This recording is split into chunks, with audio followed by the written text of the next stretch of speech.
Welcome to the Antique Detective.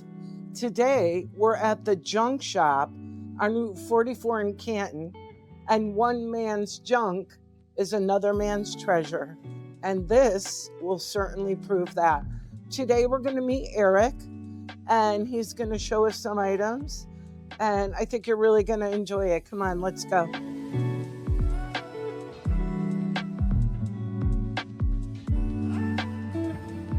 Hello, I'm Eric Hathaway. This is the junk shop in Canton, Connecticut. We're at 181 Albany Turnpike, which is Route 44, right in the center of town, across from the town green. Well, I'd like to start with the piece you're standing next to This there. is a Hartford cash register from 1892. It had this little card in there, 1892 register, that's how I know that. Hartford Register Company. So what happened was this held a paper reel that would come up through here and come up and then go up through here where you would write a handwritten receipt. When you got the money, you'd open up the till here, make your change, and close it up and go to the next thing. And it's all oak, all quarter sawn oak from the period. What are these buttons here on the side? This, I believe, was a lock. It's a locking device. Wow. When this piece goes over like that and hooks into that, it's supposed to be some sort of a code that you do these in a certain order, and then that'll flip over and then allow you to push this button, which activates that. And this would be so if this is over here, then that button won't come down and the till can't open, so it's a lock. And this would be for like a mercantile shop? Yeah, country store. And what year was this? 1892. Wow, that's beautiful. Yeah, it's nice. The roll here, the take-up reel. I mean, that stuff's all. And then it probably all works. Oh, and this is fun too. So, I guess if you just had penny sales, you didn't have to go through all the rigmarole. You just drop them in there, where it says penny sales, and they drop in this little. Isn't that little, something? And container. those cubby holes are probably for the receipts or something? I guess so, yeah. I never really thought about that. That's amazing. It's pretty nice. Yeah. Probably refinished. I mean, it's a little 125-year-old. That's a newer finish than that. But it's beautiful. They did a nice job. Beautiful. Yeah. And what else would you like to look at today? Well, there's so much in here. There is a lot of stuff. What's in here that's pretty cool? This thing's pretty interesting. What isn't cool here? This thing's pretty interesting. Wooden mallet. Okay, for leather? Nope, it's actually, I'm not sure why it comes apart, but it does come apart. But this is actually a mallet to hit the stave on a barrel so that it loosens up the cork that's holding the liquid in. Wow. So you tap on the side of it and pop out the cork, and then you get your bourbon or whatever's inside there. In fact, some of these hammers have the name of a liquor company or something on them. Wow. But is that an original? Like that actually did its job? Yeah, this is an old one. Nice. Somebody did it, used it for something that it shouldn't have been used for. Sure. That's why it has those dents on it. That's beautiful. People abuse things. Not quite sure what the screws are there for, but yeah, it's pretty neat. That is. The bung hammer. What else do we have that's pretty cool? How about this toaster? And this actually works quite well. It's interesting because there's no slots in the top. Slots are on the side. And what happens is the heating elements get hot. You put the toast in here, and those little pieces right there are like a little conveyor, and they move the toast across the heating coils until it comes out the other side all toasted. Beautiful. And dark and light. So if you want it lighter, then you just slow it. You just speed it up so it goes through faster. And who made that piece? Toastalator, Long Island City, New York. And that's got to be 40s? Yes. Yeah. Maybe a little before. It's like an Art Deco sort of style there with the Bakelite. You can see that it's on. Yeah, that through must there. have been quite a modern piece in the kitchen back then. In the day, it was probably fairly high end. Yeah. I'm just fascinated at everything in here. Your eyes just can keep looking and looking. Some old creoles for fishing. Some pretty odd things too. That's a pencil sketch. Right? Yeah. Pencil Yeah, and it's charcoal. It's a real sketch. I'm almost positive it's Eli Wallach. You just have room after room after room. Look at this old fan. Beautiful. Somebody put that netting on it so that you couldn't get your hands in there. Like, you know, Sure. back in the day, they didn't care about you getting that. And you could take it off and wash it. Your whole hand caught in those fans. Some beautiful artwork.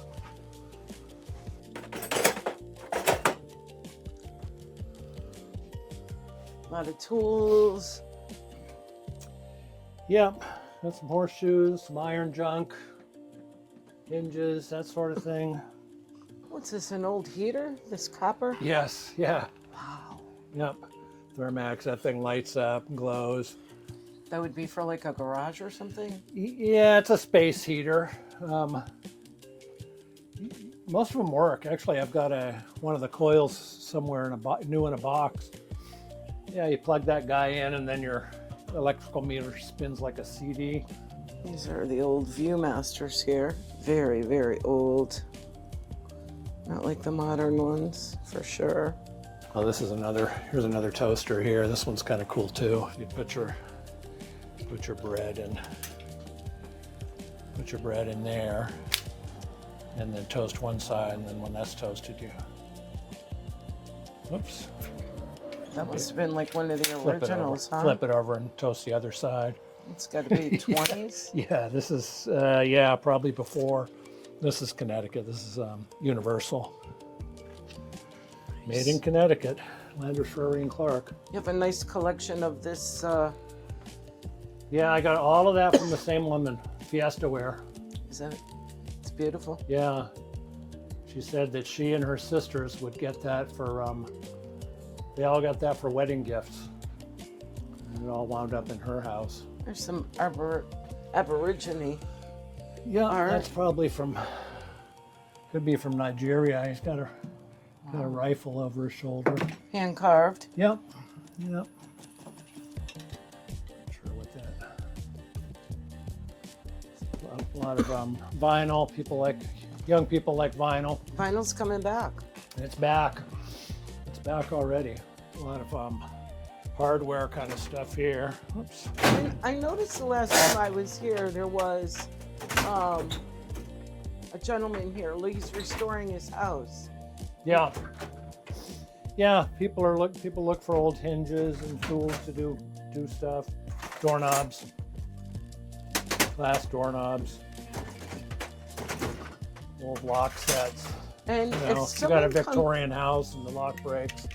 If someone comes in and they're looking for a particular piece, do you offhand know where that exact piece is?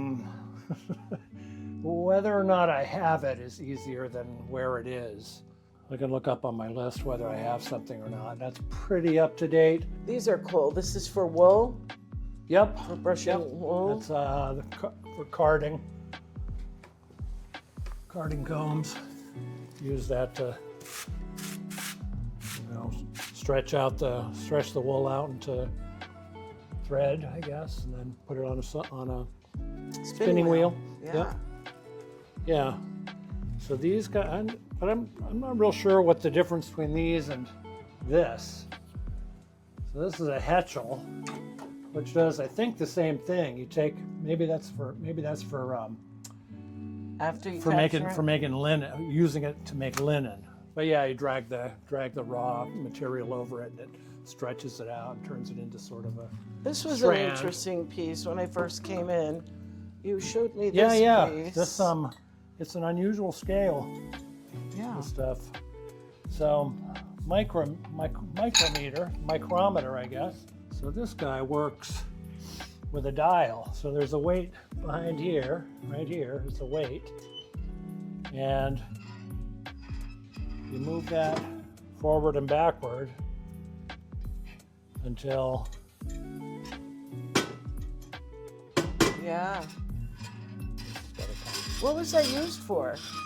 In a store? Yeah, yep. This would have been used in a store. It goes right to ounces too. So you got pounds and then a number of ounces. This goes up to 20. What year was this?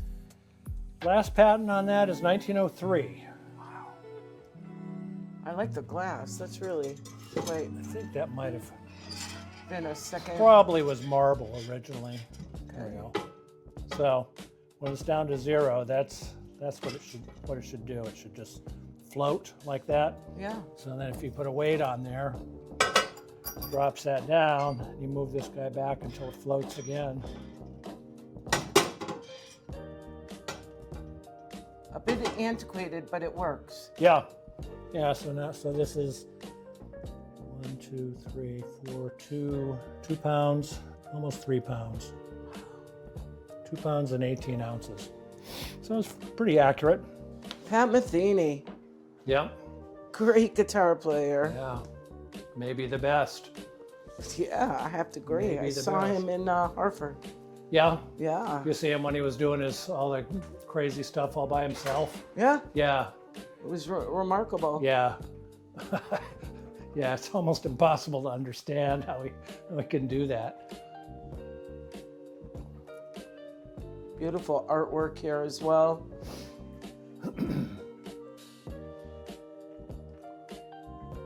Yeah, I sell a lot of artwork.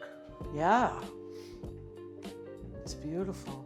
This picture tells a lot. Man with his head in his hands. Oh, I know. That's And a violinist. It could be. Maybe he was performing for someone's passing.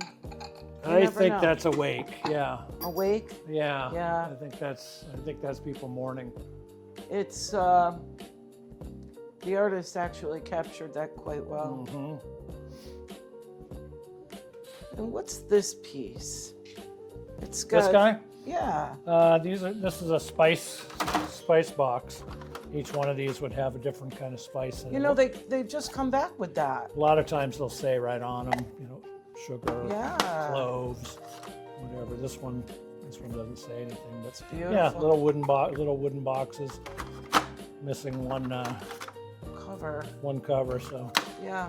let's turn it No, over. actually, that's coming back in kitchens. You see it that on right? The Food Channel, that kind of thing. Uh-huh. Just following you around. There's an old printing press. This is pretty cool.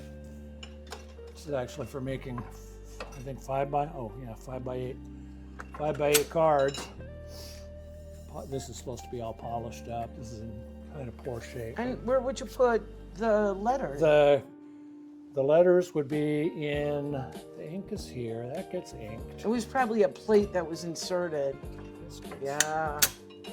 Yeah, there are supposed to be rollers on here. Yep. And those would go over the ink and then down there. These are quite nice right here. These are snowshoes that are made probably by the Penobscot Indians. Look how fine this is. It's just incredible work. And that's not plastic. No, this has got, it's sinew, leather, 37 inch. They're small, but you can see the difference. I have a pair of L.L. Bean snowshoes over in the other room, and the difference is pretty remarkable. Yeah. Those are sort of more commercially made. These guys are, Custom handmade. they're just works of art. They're beautiful. You got some mid-century modern pieces Yeah. here. Yep. Is this Fiesta ware as well? No. This is, oh yeah, actually these two are. Okay. This was a Fiesta Kitchen Craft. I think that was Homer Laughlin before they They went commercial. went commercial. I think this is earlier. This is Hall here, but those are. So those if are you're all- looking for some original Fiesta pieces before they went commercial, Yeah.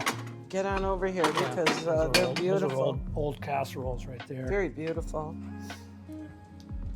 If you're looking for lampshades, tons of glass lampshades. Well, this is quite nice too. You know, you're really preserving history. It's gratifying that people are as interested as they are. There are some people that come in and they're just interested Look at in this old. light shade. Yeah, this is that's copper. That's I forget the name of that company that makes those. They're in California. Wooden. For hay? Yeah, yep. It's a hay rake. Starting. You could tell I It's have hard farm to experience. starting to pitchfork. Starting to split a little bit here. I might actually fix that. Oil it, maybe. What year was this, do you think? This guy. No nails, no screws, really. It's got round nails, so it's 20th century. Might be You know, that Amish could made. make a statement on a wall at a simple. It's mostly what people do with them now. It's hanging on the wall with a sickle or something. I'd like to look at this piece over here. Looks like I don't know if it could have been a toy, or it looks too elaborate to be a toy for a child. A Daniel. Oh, you Boone. know, this is actually this is one of the things that I was thinking of. That would be so interesting because this is all this is handmade. This is all handmade clothing. So this His wasn't bag. a commercial Well, item. it's a little odd because I think the doll itself is plastic, I believe. But you know, the I don't coonskin know if cap. that's plastic. Oh, it might Well, be.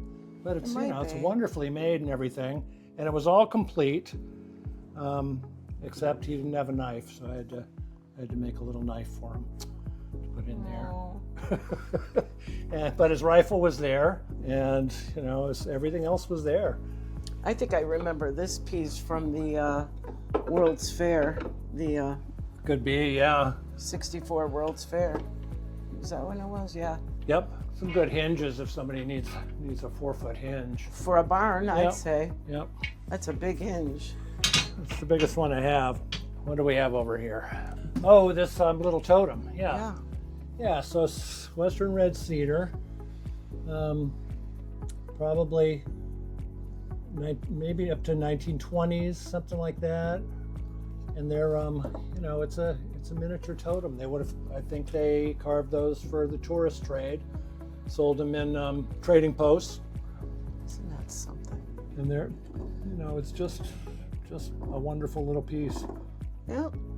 You know, Took all Beaver's day to got carve it. Beaver's got his little tail there, and you know, everything means something. You Sure. know, the man on top of the beaver means something different than, you know, a whale on top of the beaver or whatever.